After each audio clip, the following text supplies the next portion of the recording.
Shalom jemaat Tuhan, selamat hari Minggu dan selamat mengikuti ibadah online pada hari ini. Biar setiap kita, dimanapun kita berada, bisa mengikuti dan mendengarkan firman Tuhan dengan antusias dan bersuka cita. Selamat beribadah.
Mari kita sama-sama berdoa.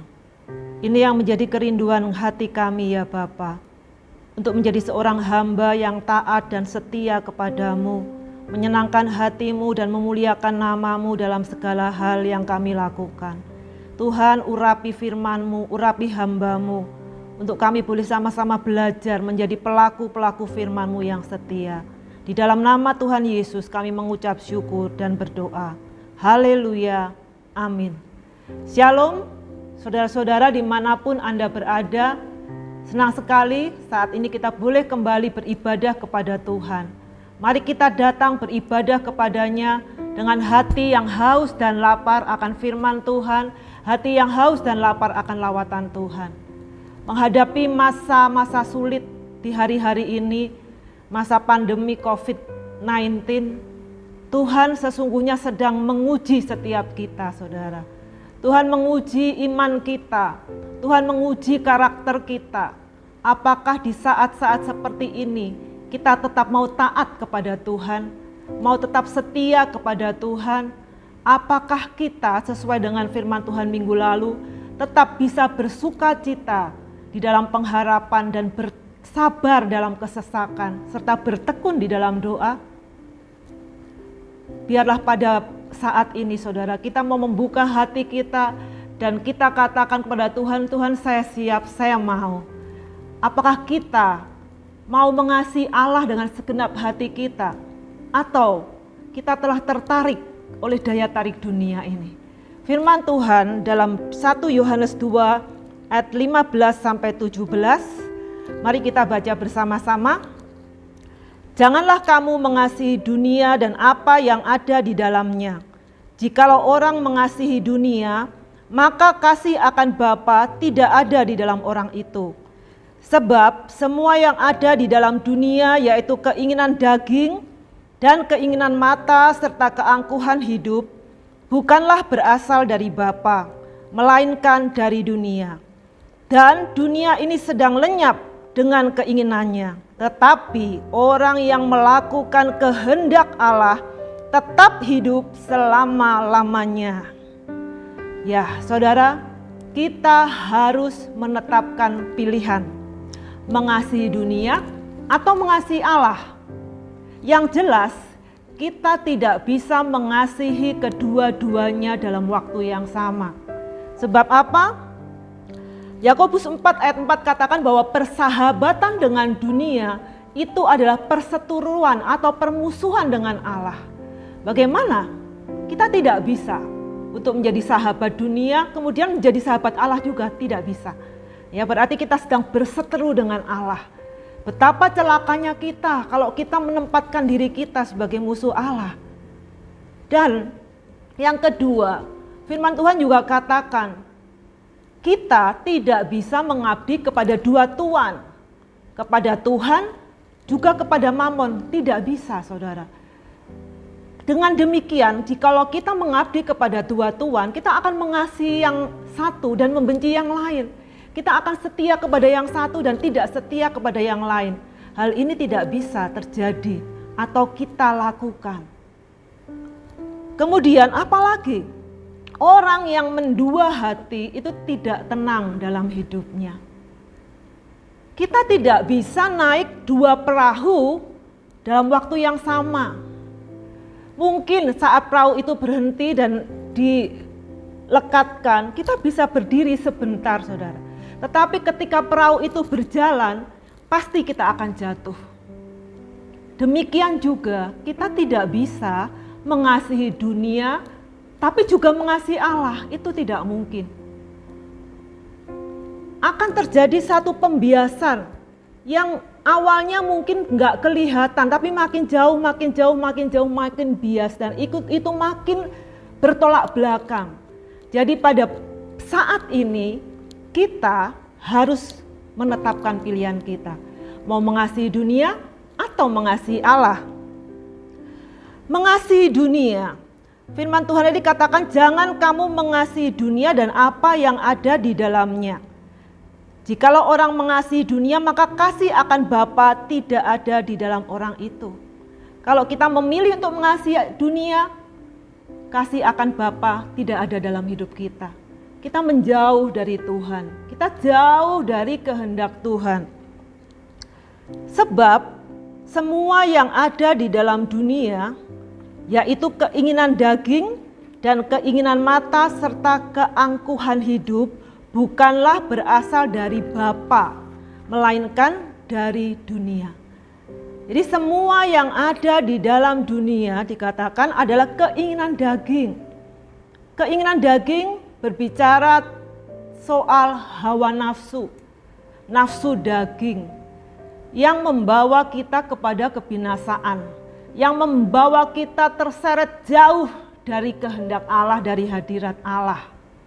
Keinginan daging apa saja saudara? Contohnya dosa seksual.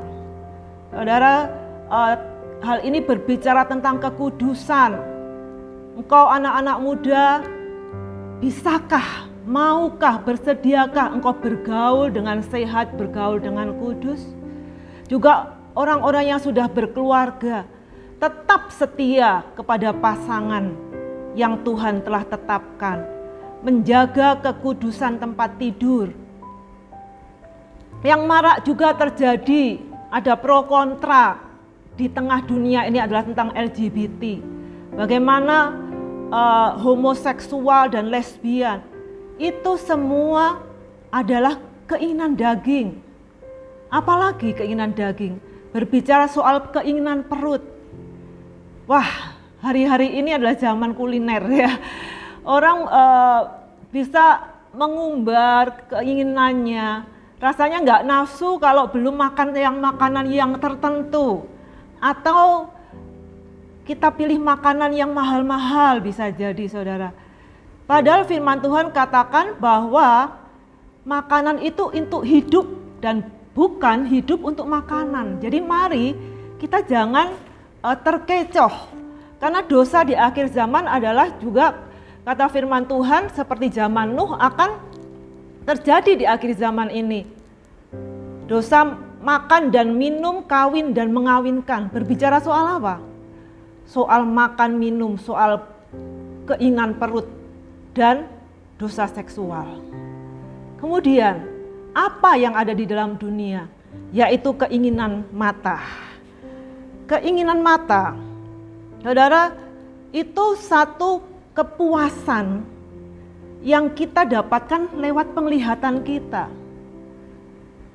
Jendela hidup di dalam tubuh manusia itu ada dua, kalau tidak mata juga telinga.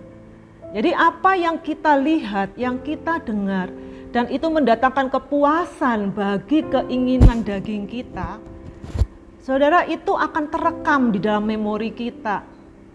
Dan membuat kita, pikiran kita tidak bisa tertuju kepada Allah. Jadi keinginan mata ini pun menarik kita dari menyenangkan hati Tuhan. Yang cewek-cewek ya, gemarnya apa? Tren mode ya. Kita melihat wah bagus dan kita kemudian berpikir, kita melihat dulu. Kemudian kita renungkan, kita menginginkannya. Barang-barang yang branded, tas branded, sepatu branded, jam tangannya yang branded dan sebagainya. Karena apa? Kita melihat, kita mendengar iklan, dan kita termakan olehnya. Pernah terjadi di dalam Alkitab, saudara, ketika bangsa Israel di bawah pimpinan Yosua, mereka dibawa Tuhan, dipimpin Tuhan untuk menaklukkan Yeriko. Dan benar, Yeriko ditaklukkan, tembok Yeriko roboh. Lewat apa? Ketaatan bangsa Israel yang dipimpin oleh Yosua melalui pujian, ketika berdiam diri, bersorak-bersorak, akhirnya mereka bisa menjarah barang-barang dari orang-orang Yeriko. Tetapi Tuhan berfirman, engkau harus memusnahkan barang-barang yang harus dimusnahkan, tetapi juga ada barang-barang yang dikhususkan untuk Tuhan. Tapi Achan, saudara, salah satu prajurit dari Yosua, ketika dia melihat, wah, barang yang bagus-bagus ini dimusnahkan, sayang gitu. Jadi dari apa yang dia lihat, akhirnya dia sembunyikan jubah yang indah-indah, dari Sinear, kemudian perak, emas, dia sembunyikan. Kemudian apa yang terjadi? Setelah itu bangsa Israel berhadapan dengan kota Ai, tidak terlalu kuat sebetulnya jika dibanding Yeriko. Tetapi karena ketidaktaatan, karena keinginan mata Ahan sehingga dia berbuat dosa, maka bangsa Israel kalah hanya dengan musuh yang kecil. Jadi saudara, seringkali kita termakan oleh keinginan-keinginan kita. Kita pikir nggak apa-apa, sebentar aja kok, sebentar lagi juga setelah itu saya mau bertobat. Saudara, dengan dosa kita tidak bisa bermain-main, kita harus serius. Mau mengasihi duniakah kita? Tetap mengasihi dunia, kita sedang menjauhkan diri dari hadirat Allah. Kemudian saudara, apalagi tentang keangkuhan hidup. Keangkuhan hidup berbicara tentang kecongkaan, kebanggaan diri, mengejar jabatan, kemudian bermain uang. Saudara, jabatan itu adalah kepercayaan dari Tuhan. Namun seringkali orang mengejar, mencari, dan akhirnya terjerat. Saudara, ketika orang bermain uang, dia akan terjerat oleh uang. Karena apa? 1 Timotius 6 ayat 10 katakan, karena akar segala kejahatan ialah cinta uang. Sebab oleh memburu uanglah beberapa orang telah menyimpang dari iman dan menyiksa dirinya dengan berbagai-bagai duka. Saudara, kalau kita melihat di televisi, berita-berita yang di koran, begitu banyak orang yang terjerat. Karena apa? Mengejar uang, mengejar jabatan awalnya tapi dengan bermain uang. Akhirnya mereka masuk penjara. Saudara, kecongkaan, peninggian diri akan berakhir dengan kejatuhan, itu pasti. Karena firman Tuhan juga mengatakan demikian. Mari saudara, kita kembali cek and recheck hidup kita. Adakah kita sedang mengasihi dunia dan apa yang ada di dalamnya? Supaya hidup kita berkemenangan saudara, kita harus mengambil keputusan untuk kita mengasihi Allah. 1 Yohanes 5 ayat 3 dikatakan, sebab inilah kasih kepada Allah, yaitu bahwa kita menuruti perintah-perintahnya. Perintah-perintahnya itu tidak berat. Jadi mengasihi Allah berarti menuruti segala perintahnya. Dan perintahnya itu tidak berat. Saudara, kalau kita sedang jatuh cinta dengan seseorang, disuruh apa aja pasti mau, dan itu nggak berat gitu. Demikian juga kalau kita jatuh cinta, kita benar-benar mengasihi Tuhan, Tuhan perintahkan apa, saudara, itu nggak akan berat buat kita. Kenapa? Kita punya hati kita sepenuhnya kita serahkan kepada Dia. Tapi kalau kita bercabang hati mengasihi Tuhan dan mengasihi dunia, perintah Tuhan itu akan menjadi sangat berat buat kita. Dan kita nggak akan mampu untuk bisa melakukan perintah Tuhan itu. Nah, saudara, ternyata ada jaminan. Mari kita kasihi Dia dengan sepenuh hati kita. Melalui apa? Menuruti segala perintahnya. Mencintai firman Tuhan sebagai surat cinta Tuhan kepada saudara dan saya. Mari kita bertumbuh terus dalam iman dan pengenalan akan Tuhan. Melalui mencintai firman Tuhan, rajin dan suka bersekutu dengan Dia. Saudara, bukankah tujuan akhir hidup kita adalah menjadi serupa dengan Kristus? Bertumbuh terus dalam karakter kita. Dan saat ini saudara, saat sulit inilah ujian yang nyata, yang paling nyata hasilnya. Karena sedang dimurnikan, apakah benar kasih kita kepada Tuhan itu tulus, kasih kita kepada Tuhan itu murni. Mari saudara, kita bangkit dan kita ambil putusan untuk tetap mengasihi Allah dalam kondisi apapun. Sekalipun di dalam kesulitan, firman Tuhan menjamin kita bahwa aku sekali-kali tidak akan meninggalkan engkau dan aku sekali-kali tidak akan membiarkan engkau. Saudara, mungkin engkau sedang mengalami kondisi yang terpuruk saat ini dan kemudian engkau mulai kecewa. Saudara, mari kembalilah saudara, bertobat dan kembali kepada Tuhan. Buka hatimu, undang Dia dan katakan, aku mau mengasihi engkau, aku mau taat perintahmu. Saudara, ketika kita dengan sukacita, dengan hati yang rela mengambil keputusan untuk taat kepada Tuhan, sekalipun situasi tidak baik, sekalipun apa yang kita harapkan belum kita dapatkan, saudara percayalah Tuhan pasti membela hidup saudara. Ada hal yang lebih baik dari apa yang engkau harapkan. Tuhan katakan bahwa apa yang tidak pernah dilihat oleh mata, yang tidak pernah didengar oleh telinga dan tidak pernah timbul di dalam hati manusia, semua disediakan Tuhan bagi orang-orang yang takut akan Dia, orang-orang yang mengasihi Dia. Saudara, luar biasa, indah sekali ketika kita mau mengambil keputusan bahwa kita mau mengasihi Allah tanpa kompromi. Amin, puji Tuhan. Nah, bagaimana kita caranya mengasihi Allah? Roma 12 ayat 2 katakan, janganlah kamu menjadi serupa dengan dunia ini, tetapi berubahlah oleh pembaharuan budimu, sehingga kamu dapat membedakan manakah kehendak Allah, apa yang baik, yang berkenan kepada Allah, dan yang sempurna. Roma 12 ayat 2 di sini jelas menekankan, janganlah kamu menjadi serupa dengan dunia ini. Artinya kita mengambil keputusan untuk tidak mengasihi dunia dan apa yang ada di dalamnya, kesenangan-kesenangannya. Ketika kita tidak menjadi serupa dengan dunia, kita sedang bertumbuh untuk menjadi serupa dengan Allah. Melalui perubahan atau pembaharuan budi. Ada satu pertumbuhan yang nampak dalam hidup kita.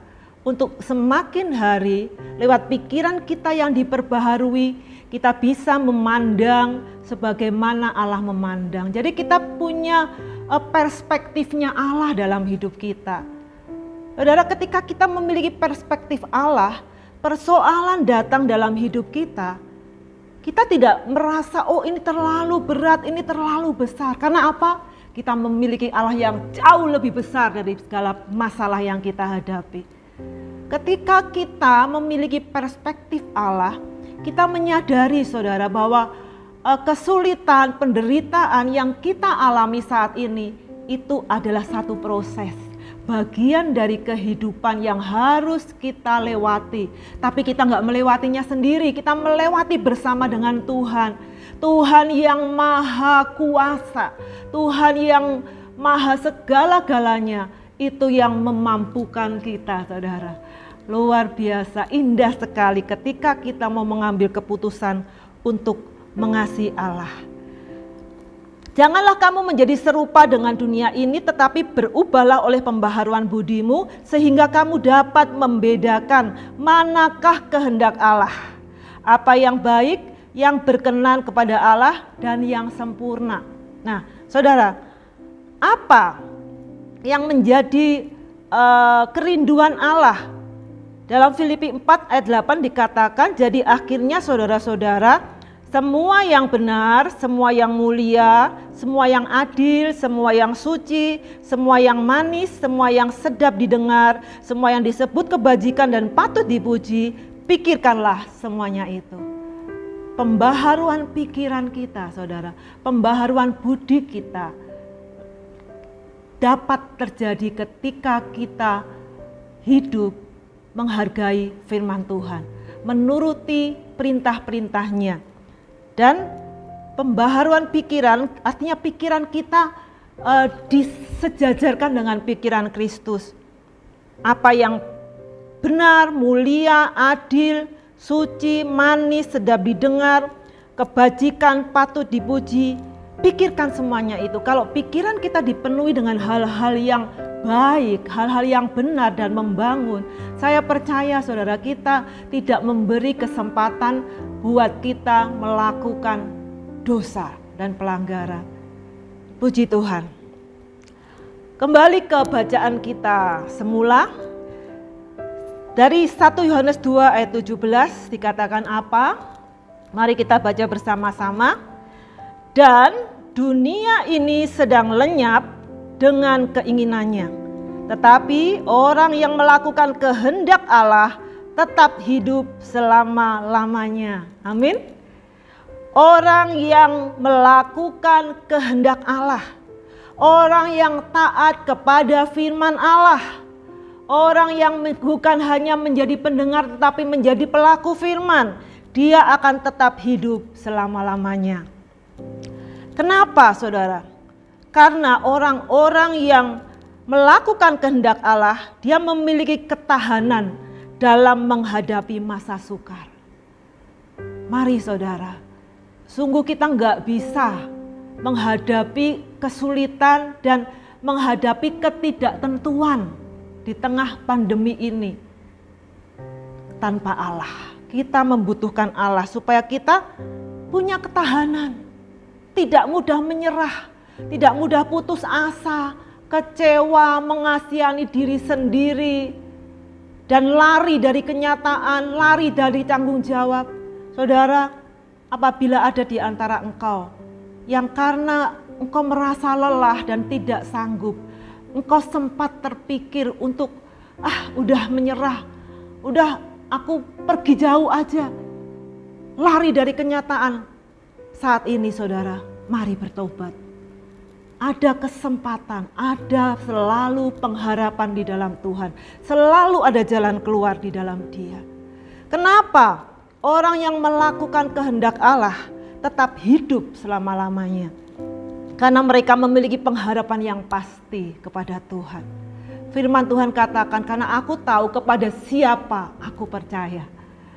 Kepada Allah yang janjinya aku puji, kepada Allah yang memberikan kemenangan buat kita. Saudara, kenali Allah. Makin kita bertumbuh dalam kasih karunia dan pengenalan akan Allah, hidup kita semakin kokoh kuat di tengah dunia yang penuh ketidakpastian ini. Puji Tuhan.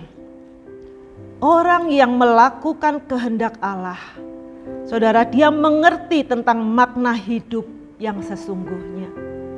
Saudara, sesungguhnya hidup yang kita yang sebenarnya itu bukanlah hidup yang di dunia ini. Tetapi Tuhan menciptakan kita untuk kekekalan.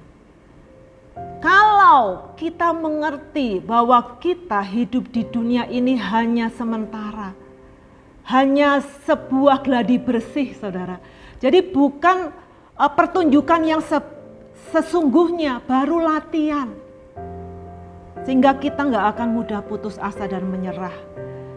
Kalau kita tahu bahwa hidup kita yang sesungguhnya adalah hidup dalam kekekalan, maka hati kita nggak akan terpikat lagi oleh segala kemewahan, segala keglamoran dan hal-hal yang menjauhkan kita dari kasih Kristus. Firman Tuhan tadi katakan bahwa dunia ini sedang lenyap dengan keinginannya. Kehidupan dunia ini sifatnya singkat, saudara. Digambarkan dalam Alkitab, apakah arti hidupmu? Hidupmu itu seperti uap yang sebentar kelihatan lalu lenyap. Ibu-ibu tahu itu yang biasa masak di dapur. Muncul asap sebentar, kemudian kompor mati juga asapnya hilang. Dikatakan juga bahwa hidup di dunia itu seperti bayang-bayang. Saudara, sebentar kelihatan dan kemudian tidak kelihatan lagi. Hidup di dunia ini seperti perlombaan. Saudara, enggak selama-lamanya. Nah, mari saudara, kita menyadari betapa fananya hidup ini. Dunia ini sedang lenyap dengan segala keinginannya. Tidak bisa selama-lamanya. Saudara, kita menikmati, aku mau selamanya tinggal di dunia. Aku mau menikmati mobil mewahku, rumahku yang indah. Saudara, ketika kita meninggal, kita tinggalkan semuanya itu. Dan ketahuilah saudara bahwa kematian itu bukan akhir dari segala-galanya. Tetapi kematian adalah awal dari kehidupan kekal. Nah, keputusannya itu ada ketika kita ada di dunia.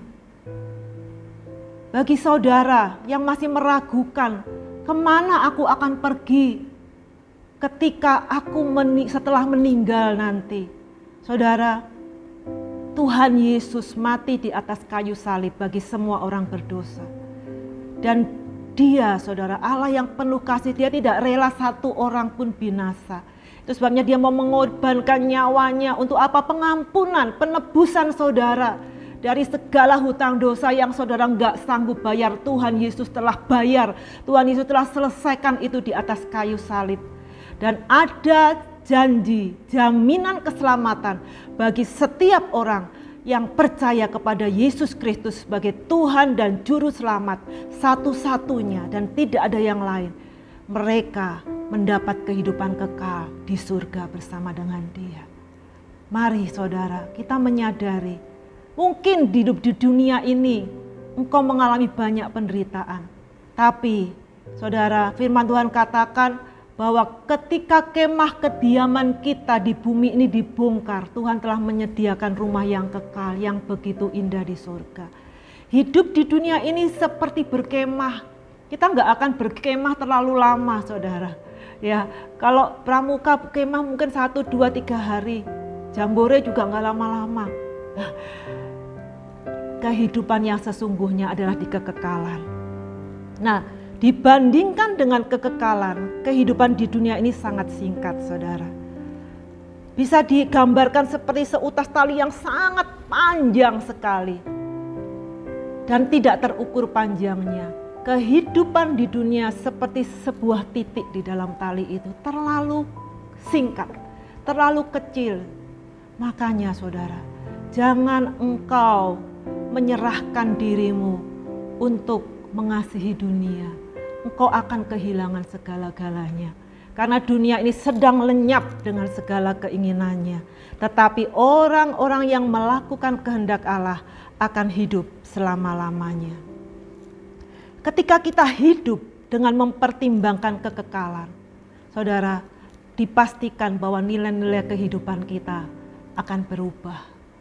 Kita akan lebih bijaksana dalam menggunakan keuangan kita. Kita akan lebih bijaksana dalam menggunakan waktu kita. Saudara, kita nggak tahu kapan bumi ini akan berhenti berputar.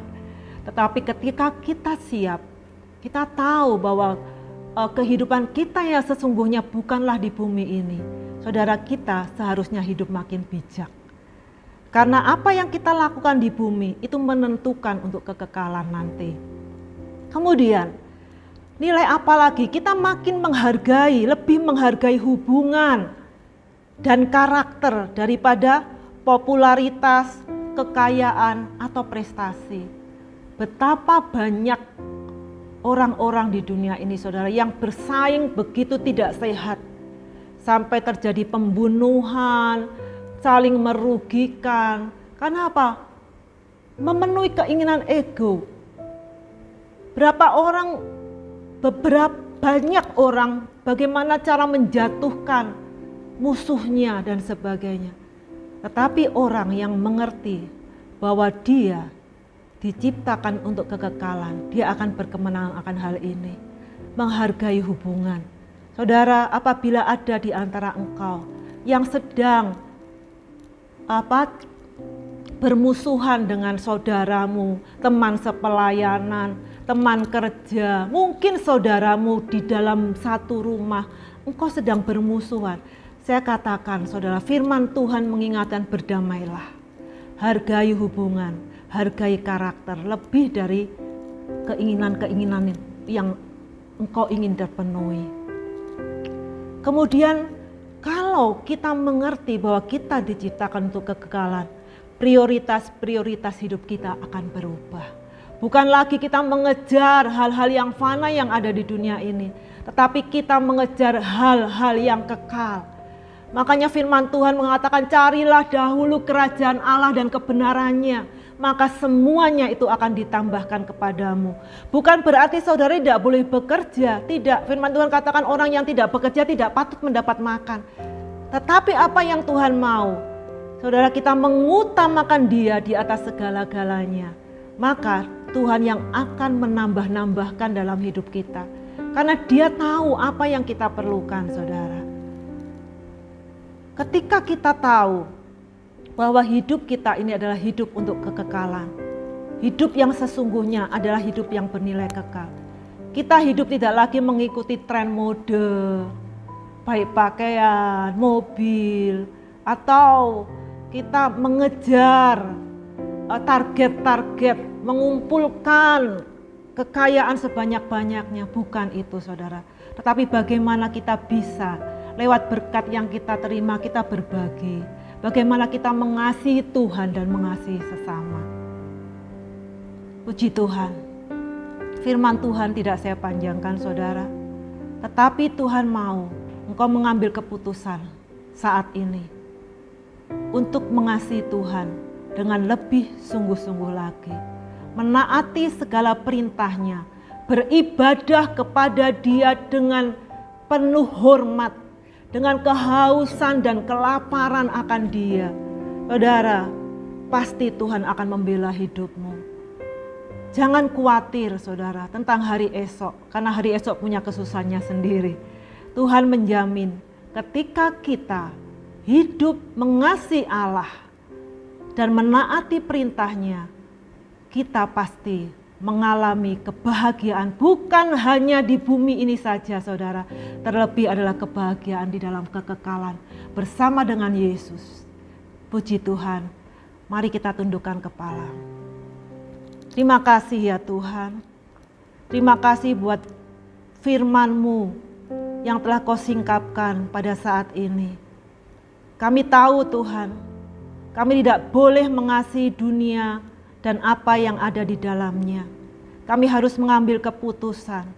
Di sini kami Tuhan, kami katakan bahwa kami mau mengasihi Engkau. Kami mau menaati segala perintah-Mu. Kami mau membangun kembali mezbah doa kami. Kami mau membangun kembali Tuhan saat teduh kami. Tuhan, Engkau melihat anak-anak-Mu yang ada saat ini Tuhan. Biar Roh-Mu berbicara dan mengingatkan kami semua untuk kami semakin menyadari bahwa hidup kami yang sesungguhnya adalah hidup di dalam kekekalan. Sehingga kami tidak lagi mengejar hal-hal yang fana, tetapi kami mengupayakan dan mengutamakan untuk mengasihi Tuhan dengan sungguh-sungguh serta mengasihi sesama kami dengan sepenuh hati kami. Terima kasih ya Tuhan. Biar Roh-Mu bekerja. Engkau menolong setiap umat-Mu Tuhan saat ini dalam setiap pergumulan hidup mereka. Yang sakit Engkau menjamah dan menyembuhkan mereka. Mereka yang dalam keadaan krisis keuangan Tuhan, bukakan jalan. Beri pekerjaan dan curahkan berkat yang terbaik. Mereka yang dalam Tuhan kebutuhan-kebutuhan yang lainnya. Kami percaya Engkau Jehovah Jireh. Engkau Allah penyedia bagi setiap orang yang percaya kepadamu. Terima kasih ya Tuhan. Tidak lupa Tuhan, terus kami membawa dalam doa Bapak Presiden kami, Wakil Presiden, para menteri, para pejabat-pejabat, dari pejabat yang tertinggi sampai terendah. Biar mereka bersatu hati, mereka Tuhan saling kompak untuk menghadapi pandemi ini agar segera bisa terselesaikan dengan baik. Kami berdoa untuk seluruh masyarakat Indonesia. Engkau memberikan mereka roh yang tunduk dan taat kepada otoritas, kepada peraturan-peraturan yang ditetapkan pemerintah. Kami berdoa, kami berseru kepadamu ya Tuhan. Biar Tuhan angka pertambahan penderita COVID tidak terus-terus meningkat. Kami minta Tuhan belas kasihan-Mu supaya jangan juga ada orang-orang yang mati Tuhan dalam kesia-siaan mereka. Kami minta belas kasihan-Mu dan pembelaan-Mu Tuhan. Terima kasih Tuhan, terima kasih Engkau Allah yang berdaulat. Kepadamu ya Tuhan kami percayakan segenap hidup kami. Kami percayakan keluarga kami. Kami percayakan Tuhan setiap pekerjaan, pelayanan yang Kau percayakan dalam hidup kami. Biar sungguh Tuhan semuanya berjalan seturut kehendak-Mu. Datanglah kerajaan-Mu ya Bapa, dan jadilah kehendak-Mu dalam hidup kami seperti di surga. Dalam nama Tuhan Yesus kami berdoa dan mengucap syukur. Amin. Puji Tuhan, Tuhan Yesus memberkati. Bagi saudara yang tergerak untuk memberikan persembahan, persembahan dapat ditransfer melalui rekening BCA GPDI Petra yaitu 877 005 2204. Terima kasih, Tuhan memberkati.